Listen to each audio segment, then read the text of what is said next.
خټک صاحب ته خواست کوم چې راشي او ستاسو سره خپل خیالات شریک کړي. افراز صاحب خټک صاحب.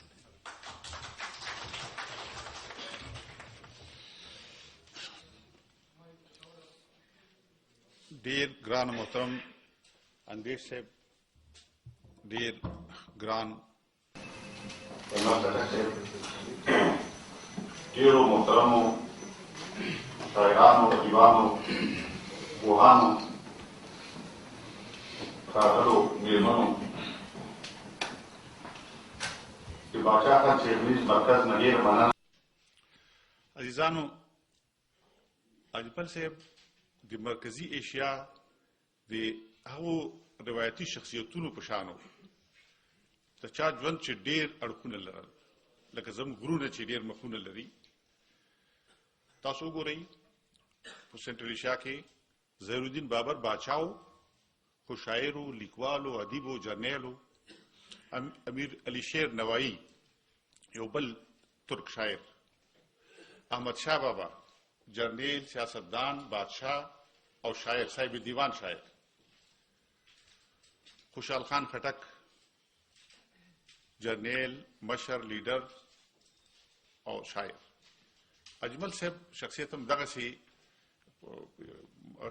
سطح شخصیت دی چې ډېر اړخونه لرل. رښتیا خبر دا ده چې دوی په هغو شخصیتونو کې چا چې د انګریز خلاف مبارزه او بیا پاکستان کې د جبر، استثمار او د ظلم خلاف مبارزه، دې کې د داسې کړۍ وي چې د دواړې مبارزې تړلې دي په خپلو کې. تسلسل د مبارزې و. یو روسي پروفیسر د پښتو ادب باره کتاب لیکلی دی، پروفیسر ګیرس، چې معتمد شینواري نومې یو لیکوال هغه پښتو ته راړولی دی. نوم یې دی د میډني ولس ادبیات. هغې کې هغه زموږ د 20مې صدۍ مشران شاعران چې د ولسي ادبي جرګې مکتب او د کیسهخانۍ د لیکوالو مکتب، هغه دوی ته د طوفان مارغان وایي. داسې مارغان چې طوفان کې پرواز کړی و، خو بدقسمتي دا وه چې دا طوفان ډېر اوږد شو او یوازې انګریز وخت پورې محدود پاتې نه شو. بدقسمتۍ سره دا طوفان روان دی او نن هم روان دی. پښتون نن هم هغو کشالو سره مخامخ دی چې د کمو نه خلاصون دپاره د باچا خان په مشرۍ کې 20مې پېړۍ په اوایلو کې انجمن اصلاح فاغنه، زلمی پښتون، خدای خدمتګار تحریکونه شروع کړي. نن هم طوفان هم شته او د پښتون هغه مارغان چې مبارزه کوي د طوفان په ضد روان دي. خوشقسمتۍ سره زه د هغه نسل څخه یم چا چې د اجمل صاحب د فکر د سیوري لاندې پویا او شعور حاصل کړی و. رښتیا خبره دا ده چې د غیرت چغه د پښتنو ځوانانو یو قدرتي منشور و، الهام و. د غیرت چغې اور و چې پښتون سټوډنټ فیډریشن تاساس شو. زما یاد شي ما هغوی سره اول ځل لیدل 1988 کې چې د ایوب خان خلاف کوم پاڅون و، هغې کې مو سره ولیدل. ارباب سکندر خان بالاخانه کې لکه پروفیسر صاحب چې خبره وکړه. بیا دلته د شهباز دفتر کې اجمل صاحب، کلندر صاحب، ولی محمد طوفان، مهدي شاه باچا،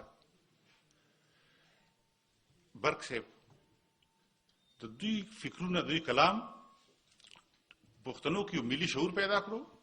د یونټ خلاف مبارزه او د ایوب خان د امریت خلاف مبارزه ګډه شوه.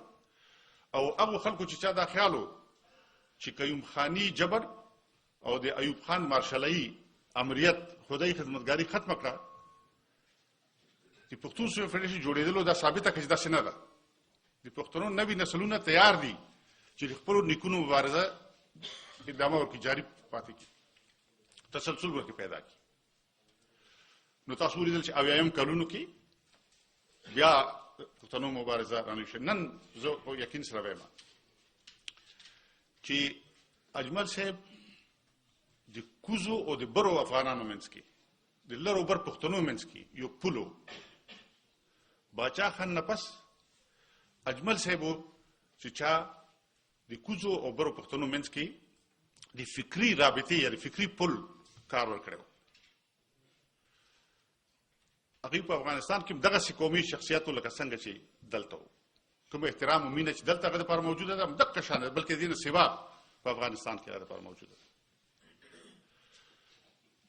نو سما یقین دی چې هر کله که پښتانه خپل نهایی مرام ته خپل لوړو اهدافو ته رسیږي نو چې د یو څو په ګوت شمیر شخصیتونو ذکر پښتنو په تاریخ کې هغه کې ویو اجمل صاحب وي. هغه د سیاستدان په توګه د شاعر په توګه د ادیب په توګه د صحافي په توګه د داسې مفکر په توګه چې نوي نسلونو ته لارې رڼا کړې دي هم په سیاست کې هم په ادب کې او هم په سماجی ژوند کې. نو زما یقین دی چې د دوی برخه د پښتني تاریخ کې ډیره لویه ده او ما یقین دی چې پښتني تاریخ وو دوی ته هغه د احترام سره کته کی لکه نن چې مونږ دلته راجم شو او هغه ته احترام او پیرزونی وړاندې کوو. عزیزانو د دې خبرې ډیر ضرورت دی چې اجمل صاحب چې پښتنو کې کم ځان پیژندنه پیدا کړې و مونږ د هغه په دغه لار روان پاتې شو. څو ورځې مخکې څو میاشتې مخکې افغانستان سره ما نو حمید کرزي صاحب سره ملیدنه کوله نو هغه وی چې دا اجمل صاحب د اخیری کتاب چې دا پانی واړول کتاب ولستو ټول خو نه درسته خو څه مچ ولستو ما تعجب وکړو چې دکې چې څومره افغانیت ته او څومره ځان پیژندنه ده او څومره دا نورو کې پیدا کوي نور خلکو ته یو دغه شی منتقل کوي دغه احساس دا شعور. هغه ما په خپل ژوند کې داسې څوک بل نه دی لیدلی چې دومره ژور احساس پکې دی ملي وجود دی ملي هویت دی ملي شناخت او داسې شناخت چې ورسره انسانیم دی هغه قومي یا وطن پرست وو مګر انسان دوست هم عالمي او افاقي فکر مو دا فکر نسل پورې محدود نه و بلکې د امن ازادۍ حقوقو برابرۍ د استحصال خاتمه دا هغه ارزښتونه چې کوم د اجمل صاحب په فکر کې موجود وو. عزیزانو زه ډیر بخښنه غواړم ما ډیر خواهش شو چې اخره پورې زه دلته ناست وې او د څه خبرې مو واورېدې او نور دلته ډیر محترم مشران ناست دي. زما یقین دی چې اجمل صاحب سره هغې شناخت زموږ ټول نه زیات و خو دا وه چې زه اخره پورې نشم کېناستی. د اجمل صاحب شعرونو کې به یو دوه هغه ته به اشاره وکړم. یو زما یاد شي چې 1902 کې فیض احمد فیض راغلی و او غوښتل چې پښتنو شاعرانو سره وویني. فیض په ډینز هوټل کې دیرو نو ما ته دا وظیفه وسپارل شوه ما ته دا کار وسپارل شو چې هغه راولم شهباز اخبار دفتر ته. زه لاړم نو شهباز اخبار دفتر کې پښتنو شاعران راټول شو شیدا صاحب رسول رسا صاحب اجمل صاحب کلندر صاحب طوفان صاحب مهدی شاه باچا. نو زما یاد شي چې هر چا خپل کلام وایي نو اجمل صاحب هغه ورځ باندې دا مناسبه وګڼله چې مهدی شاه باچا په باره کې یو فلم یو نظم لیکلی و هغه هلته ووایي او داسې شروع کړو چې د ژوند په ډېرو سختو خطرناکو مرحلو کې یو ځای کې لوګېدلي سوځېدلي بلیدلي د مهدي شاه باچا سره د خپل فکر او د نظر د یووالي اظهار وکړو. او بیا دا چې نن چې زه ورته ګورم نو دا د اجمل صاحب دا وینا را یادېږي چې وخت بې وخته یو وږمه چېرته نه راشي وخت بې وخته یو وږمه چېرته نه راشي ترې پیدا زما په مات وجود کې ساه شي او معلومیږي چې زما بڼې الوزي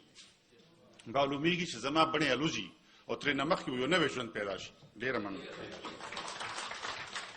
باچا خان امن ایوارډ د کال 2009 د ډاکټر فضل الرحیم مروت سے په لاس د اجمل بابا دوی ته ورکړ.